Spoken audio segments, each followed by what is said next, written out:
दोस्तों, ये तो हम सभी जानते हैं कि इस धरती पर जिसने भी जन्म लिया है उसे एक न एक दिन मरना ही होगा, और जिसकी मृत्यु हुई है उसका फिर से जन्म लेना भी निश्चित है। यहाँ सवाल उठता है कि आखिर मरने के बाद आत्मा जाती कहाँ है। इस सवाल का जवाब गरुड़ पुराण में दिया गया है। गरुड़ पुराण के अनुसार शरीर में मौजूद ऊर्जा, जिससे हम आत्मा कहते हैं, वो कभी नहीं मरती, सिर्फ शरीर मरता है। यह आत्मा जब शरीर से निकलती है तो वो शरीर के समान की ही होती है, जिसकी छवि उसी प्रकार की होती है जिस शरीर से वो निकलती है।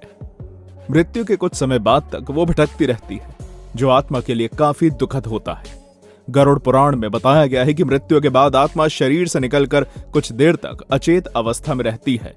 फिर आत्मा को ऐसा अनुभव होता है जैसा कि वो काफी कठिन परिश्रम से थके हुए मनुष्य जैसी गहरी नींद में सोई है।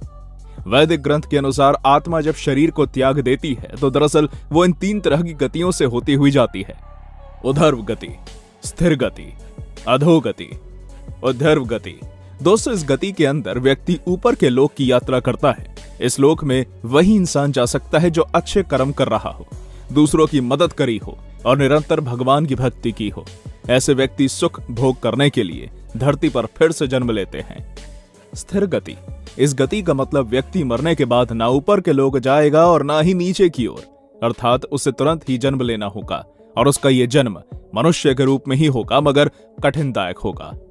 अधोगति, जिस व्यक्ति ने अपने पूरे जीवन काल में केवल पाप कमाया है और जिंदगी भर गलत कामों में अपना संपूर्ण जगदान दिया है, वो नीचे के लोक की ओर यात्रा करता है और वो रेंगने वाले कीड़े मकोड़े, गहरे पानी में रहने वाले जीव जंतु के रूप में जन्म लेता है, और इसका गलत काम करने का परिणाम यही जन्म में भोग करता है।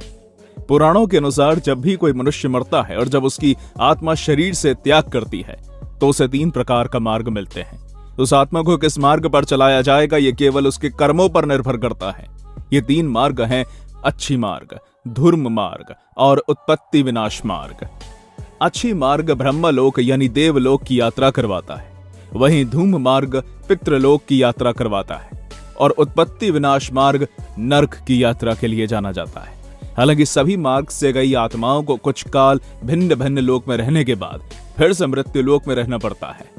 यजुर्वेद में कहा गया है कि शरीर छोड़ने के बाद जिन्होंने तप ध्यान किया होगा वो ब्रह्मलोक चले जाते हैं, अर्थात ब्रह्मलीन हो जाते हैं। कुछ सुकर्म करने वाले स्वर्ग चले जाते हैं, स्वर्ग अर्थात वो देवता बन जाते हैं। कुकर्म करने वाले कुछ लोग पाताल लोक में भटकते रहते हैं, और कुछ लोग धरती पर जन्म ले लेते हैं। जन्म लेने वालों में भी जरूरी नहीं कि वो मनुष्य योनि में ही जन्म लें, उनके पूर्व जीवन के फल को देखकर ही उन्हें जन्म दिया जाता है। आत्मा 17 दिन तक यात्रा करने के बाद 18वें दिन यमपुरी पहुंचती है।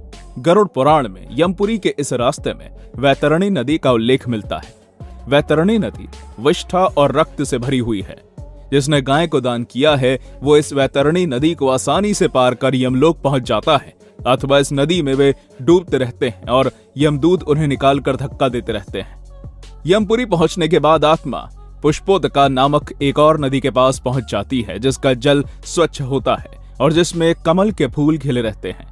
इसी नदी के किनारे छायादार बर का एक वृक्ष है, जहां आत्मा थोड़ी देर विश्राम करती है। यहीं पर उसे उसके पुत्रों या परिजनों द्वारा किए गए पिंडदान और तर्पण का भोजन मिलता है, जिससे उसमें फिर से शक्ति प्राप्त हो जाती है। यमलोक के 4 द्वार हैं। 4 मुख्य द्वारों में से दक्षिण के द्वार से पापियों का प्रवेश होता है। यम नियम का पालन नहीं करने वाले निश्चित ही इस द्वार में प्रवेश करके कम से कम 100 वर्षों तक कष्ट झेलते हैं। पश्चिम का द्वार ऐसे जीवों का प्रवेश होता है जिन्होंने दान पुण्य किया हो, धर्म की रक्षा की हो और तीर्थों में प्राण त्यागे हों। उत्तर के द्वार से वही आत्मा प्रवेश करती है जिसने जीवन में माता पिता की खूब सेवा की हो, हमेशा सत्य कहता हो और हमेशा मन वचन कर्म से अहिंसक हो। पूर्व के द्वार से उस आत्मा का प्रवेश होता है जो योगी, ऋषि, सिद्ध और सद्बुद्ध हो। इसे स्वर्ग का द्वार कहते हैं। इस द्वार में प्रवेश करते ही आत्मा का गंधर्व देव, अप्सराएं स्वागत करती हैं। माना जाता है कि जब कोई व्यक्ति मरता है तो सबसे पहले वो गहरी नींद के हालात में ऊपर उठने लगता है। जब आंखें खुलती हैं तो वो स्वयं की स्थिति को समझ नहीं पाता। कुछ जो होशो हवास में होते हैं वो समझ जाते हैं। मरने के 12 दिन के बाद यमलोक के लिए उसकी यात्रा शुरू होती है। वो हवा में खुद ही उठता जाता है। जहां रुकावट होती है वहीं उसे यमदूत नजर आते हैं जो उसे ऊपर की ओर ले जाते हैं। आत्माओं के मरने की दिशा उसके कर्म और मरने की तिथि अनुसार तय होती है। जैसे कृष्ण पक्ष में देह छोड़ दी है तो उस काल में दक्षिण और उसके पास के द्वार खुले होते हैं, लेकिन यदि शुक्ल में देह छोड़ी होती है तो उत्तर और उसके आसपास के द्वार खुले होते हैं।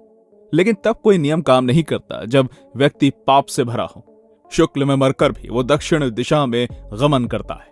इसके अलावा उत्तरायण और दक्षिणायन सबसे ज्यादा महत्व होता है।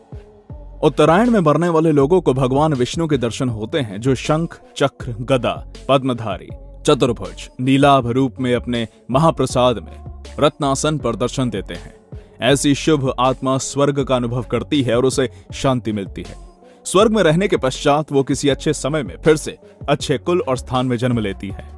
दक्षिणायन में मरने वाले जो लोग पापी और अधर्मी हैं, जिन्होंने जीवन भर शराब, मांस और स्त्री गमन के अलावा कुछ नहीं किया, जिन्होंने धर्म का अपमान किया और जिन्होंने कभी भी धर्म के लिए पुण्य का कोई कार्य नहीं किया, वो मरने के बाद सर्वदा ही दक्षिण की दिशा की ओर खींच लिए जाते हैं। ऐसे पापियों को सबसे पहले कठिन सजा दी जाती है।